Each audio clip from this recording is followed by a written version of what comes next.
Hey guys, it's Clint from Out back again, and I've got a kit unboxing. It's from Zvezda. It's a 135th German tank destroyer Ferdinand. So it's not a very busy build. Like it's not a very high parts count kit. It's on the side it says it's got 292 parts, which isn't bad if you want a sort of like a quick build. So looking at the box, I believe it's from 2017. So like, it's some people gonna say it's an old kit, and then some people are gonna say it's relatively new, depending on how you look at it. And for me, 4 years isn't really that old for a kit. So, all right, so I think this retails for about somewhere between the 40 to the $50 mark, depending on where you go here in Australia. So I was lucky to pick it up for about $44. So it's not too bad. And that's at Australian dollars, by the way, so don't get confused with American dollars or anything else. Alright, if I zoom out a bit, the side of the box, this just shows you that there's some of the other kits and their kit numbers. What they are, and I believe I have both of these in the stash, so if you want to have a look at them, I can do an unboxing. But yeah, that's that side, and there's the paint call out, and that's Zvezda, and that's Humbrol, and there's the decals, and then just shows you a bit of stuff in other language, just where it's made, and obviously there's the warning in multi-language, and there it is there, 23.3 centimeters and 292 parts, and it says it's 135th scale and not suitable for children 0 to 3. Alright, so I've already pulled the contents out of the box. So what you open up the side, and then what you end up with is another cardboard box on the inside, which is kind of good. And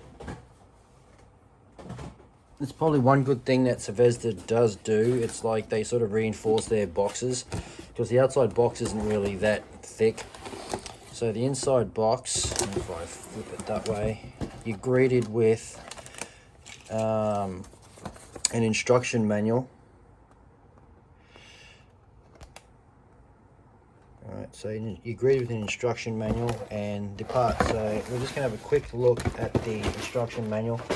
I'm not going to go like step by step sort of thing. I'm trying to get through this fairly quick.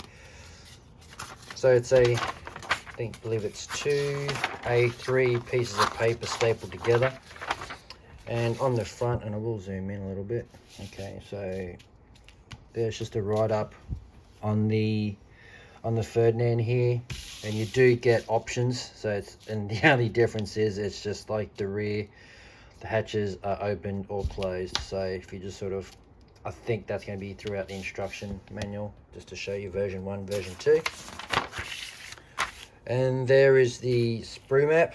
So it's not that crazy. I think that one there, I think C sprue, D sprue, and K sprue have multiples. So there's 3 K sprues, 2 Ds and 2 Cs, and everything else is just a single sprue.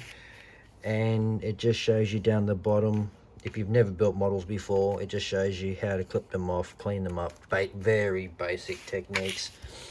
And it goes to, there's a bit of a there you go, just a bit of a thing that shows you throughout the instructions, what these mean.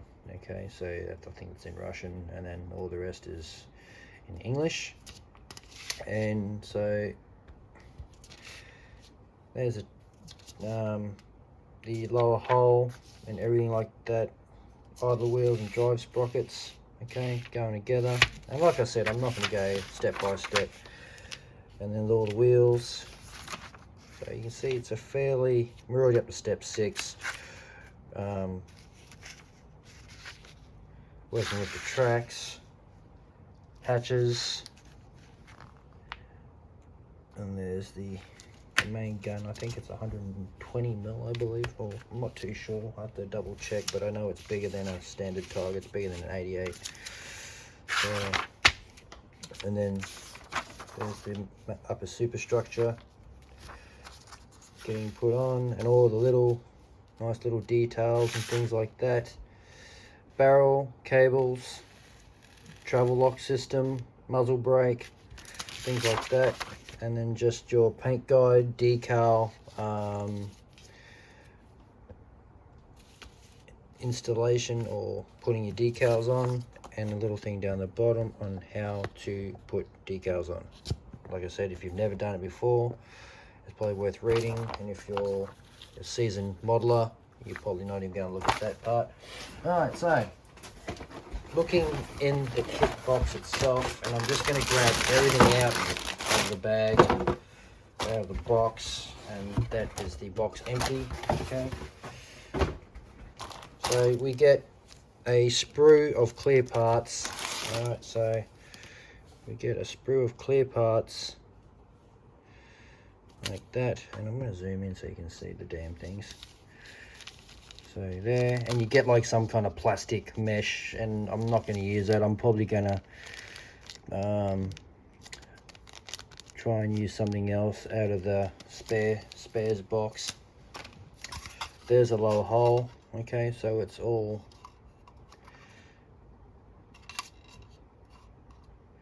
it's not too bad. I mean, I've built a Zvezda kit before. You know, some people turn their noses up at them and say, oh no, but the last one I built had a good experience. So, and I have had some bad experiences with Zvezda kits, don't get me wrong. So here is the other bag, and I'm just going to zoom out a little bit so you can see what I'm doing.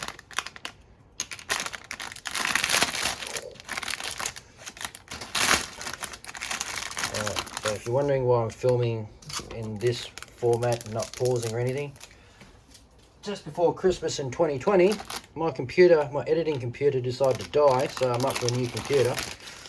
So I've got to sort of film it this way until I get a new computer to edit and everything like that. So just bear with me, guys. Don't hate me for filming this way. It's probably the only way at the moment I can get videos out to you. And it's the only time I'm kind of getting at the moment because it's Australia Day here in Australia. So day off, let's make some videos. Alright, so here's all the fenders, all the parts for there's the top of the main crew cab on this Tiger. Not Tiger, the Ferdinand I should say. There, the Tiger's on my mind. But the it's not too bad. I mean, like, for what I paid for this kit, you know, you're not going to get an awesome kit with like super crisp details. I mean, guys, there's no flash on this kit, so I mean, you can't complain. Okay, so if you want a quick build with moderately nice details, you know, and like looking at it, okay, you can't really say it's a bad sprue. You know, the details are. Well, that's the cable. I mean, see, as you can see, there's the cable. There's no flash. There's no bits broken. I mean, like, if you want a really detailed kit, you're gonna have to add. Oh, there's something broken there. It's probably my fault.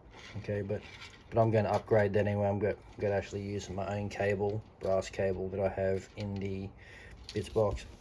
But yeah, you're going to have to add your own detail if you want something. If you want a kit that's going to, or model that's going to have really nice little details, PE sets, scratch build your own things like that. Okay, there's the engine deck, all the intakes and stuff. All right, so what else we got? There's, I think there's part of the gun breech is all in here as well, so you can see it all here. There's hatches, there's the muzzle brake. Okay, it's nice that we've got a one-piece barrel. Okay, I was half expecting a two-piece barrel, so that's going to make things a lot easier. So it's just going to be simple clipping it off at what, five points and just giving it a nice sand back. And then we have, so that's that. we've got the wheels. I'm not going to open this up because it's pretty much mob. I don't want to lose any of this stuff here. So we've got all the road wheels, we've got all the suspension parts, and there's 3 of these, I believe. So you can see there's 3 screws in that bag, and they're all the same. So we've all seen wheels before, but the details, you know, they're not too bad. But like most modelers, we're going to cover it up with sort of mud, dust, so the details kind of disappear if you're kind of that bad of a modeler. And then we've got all the drive sprockets here. Alright, so we have a look at that, and there's all your drive sprockets. If I sort of zoom in a little bit, okay. And then finally, I think it's finally, we have the tracks. Okay, so it's a Lincoln length track system here that they've given us here in this Sevezda kit. I prefer plastic tracks over vinyl tracks, DS tracks, like any day of the week. Okay, like it's like I don't really have the funds to sort of be splurging out on frill tracks or, you know, those metal tracks on every single model, but I'm just happy just using plastic, whether it's IndieLink tracks, workable plastic tracks, or Lincoln length tracks. So yeah, I'm happy when I saw this in the kit. So you either love them or hate them. If you don't like this type of track, you know, you can always go out and just source aftermarket ones and just things like that. I mean, every model is different, so I'm not saying you know you have to use these tracks or anything. This is what you get in the kit. So, and I'm just gonna get in and have a closer look. So at least the clip points are right on the edge, so they're not. They've been pretty smart where they put these, where the points of like the clip points for these tracks. So cleanup isn't going to be too much of an issue as long as you've got a nice flat sander. So like what I've sort of got last year were these new sanders from SMS. And it's basically a piece of metal, and you've got an adhesive bit of sandpaper on it. So you just stick them on. You can get spares, you know. So I mean, SMS are one of the sponsors here for Outback Mini models. So I mean, I am giving a bit of a plug, but yeah, that'll help with cleaning your tracks. And that is pretty much it, guys, for what's in the box. So yeah, thanks for watching. As always, it's been a while. I'm sorry because I've just, like, last year has been hectic with work, especially with COVID. You'd think that being a truck driver or the construction industry, I would have been quiet, but really it's the industry just exploded over here in Australia, and I was busy as ever because, you know, government's giving people money and they're spending it so they can spend it. They spend it with us, and then I get super busy and I get no time for modeling. So sorry guys for the lack of videos, but I'll try and get some out whenever I can. It's no promises, but I'll do what I can do. Thanks for watching, guys. Don't forget to subscribe if you're not subscribed, and check out the link to the Outback Mini Models Facebook page at the top of this YouTube channel. And don't forget to like or dislike this video. Helps me out a lot, lets me know what you guys want to watch and what you don't want to watch, and I'll catch you guys in the next video. See ya. Bye bye.